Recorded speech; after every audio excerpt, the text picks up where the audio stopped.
I thought I'd sort of start with something topical. Untitled Goose Game. Anyone familiar? Yeah. So, like, full disclaimer, I've never played this game. But as I understand it, you play as a goose. And you kind of go around this village, honking at people, stealing their food, generally making their lives a misery. Classic goose stuff, basically. And the thing is, I grew up with geese. Like, we had a lot of poultry when I was a kid. And one goose I remember in particular that we had, I was about 11 or so. And basically we had bought this goose under the misapprehension that it was female. And we wanted eggs, and we had heard that females were more docile. Unfortunately, Lucy turned out to be Lucifer, or Goosifer, as my dad would. So, I mean, Lucifer was an asshole. And my house at the time was in the middle of the garden. There was a fence kind of, there was a gate along the fence at one end, and then a long drive leading up to the front door. And the garden was Lucifer's domain. And God forbid anyone enter his territory. And I used to come home from school before everyone else in my house. And the thing is, I kind of needed to cross the garden to get into my house, the place where I lived. So basically, every day I would get home from school, and I would stand by the gate, and I would steel myself, and just prepare myself psychologically for, the events that are about to occur. And then I would have to open the gate, slam it shut, run like the fucking wind, and I would hear these vile honks as they grew nearer, and he kind of closed the gap between us. And I would have to really hastily unlock the door and slam it, and it was a whole thing. And most of the time I outran him. A couple of times I didn't, and I had to fend him off with my satchel bag. But I guess what I'm trying to say is that I will never play Untitled Goose Game because I lived that shit. And anyone who tries to tell you feathered dinosaurs aren't scary has never been chased by geese.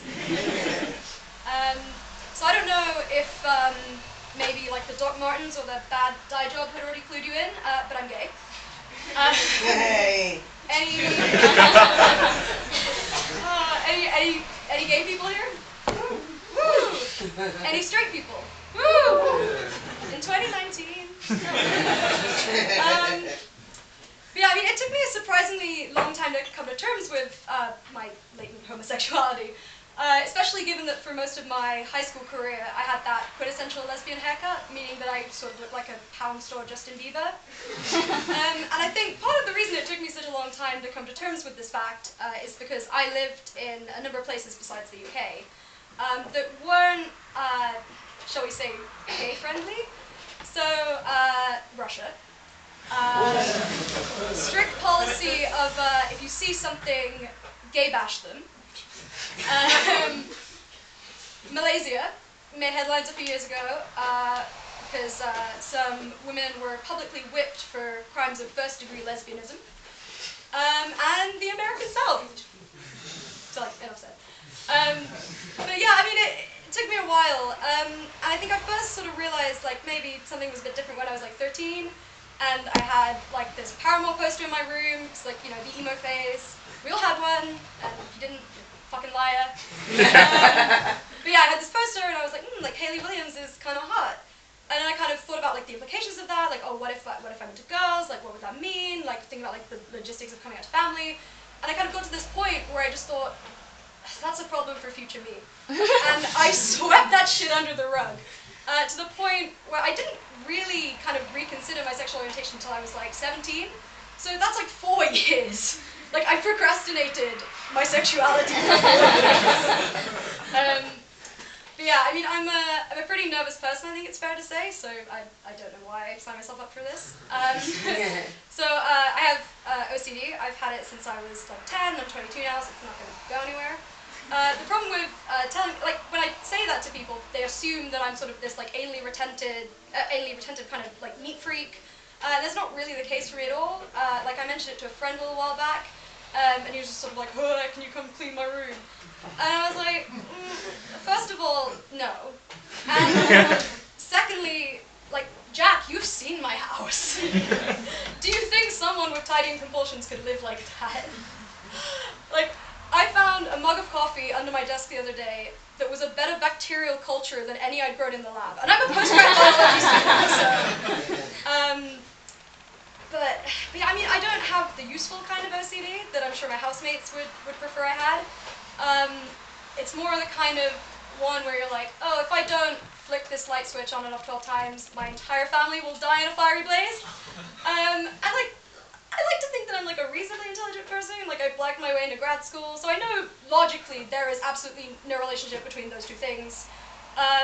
However, if my family were to die in a fiery blaze and I had failed to flick the light switch on and off 12 times, then it would definitely be my fault. So there's some OCD logic for you. I guess I also used to drink a lot, but I can't do that anymore. So I think a lot of people will have a few drinks and maybe they'll overindulge and they'll say things they wish they hadn't, or they'll like get with someone maybe inappropriate, or like maybe they'll even get in a fight, you know, but I would have a few drinks and I would wake up at home. Yeah. And you end up with this thing where, and it's kind of funny for the most part, like you wake up the next morning and you kind of play this game of like detective where you're both the victim and the perpetrator. And you're like checking your bank statement, like, okay, you know, spoons, there's got to be some fraud on it. Hang on. Oh, I see. I did spend £50 on cocktail pitchers, 2 McFlurries, and some chicken McNuggets. I'm a bad vegetarian. And like, you sort of accuse your housemates of eating the last of your Ben and Jerry's, and then you sort of discover the discarded tub in the waste paper bin in your room, and judging by the chocolate stains on your duvet, it's pretty unlikely that the evidence was planted. I mean, I say you, like, obviously this is a me problem. And like, you hear stories about yourself, and I mean, by you, I mean me, again. But, you know, like, recently I went out with a friend while I was still drinking, and we went clubbing. I'm like, full disclosure, I don't remember, like, going to the club at all. Like, I don't remember getting there.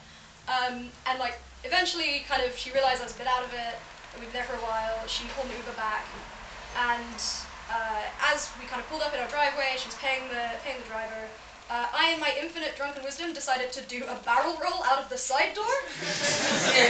And this was only relayed to me the next morning when I was kind of wondering aloud about the mystery bruises on my legs. Yeah, that's pretty much all I got for you. Thank you very much.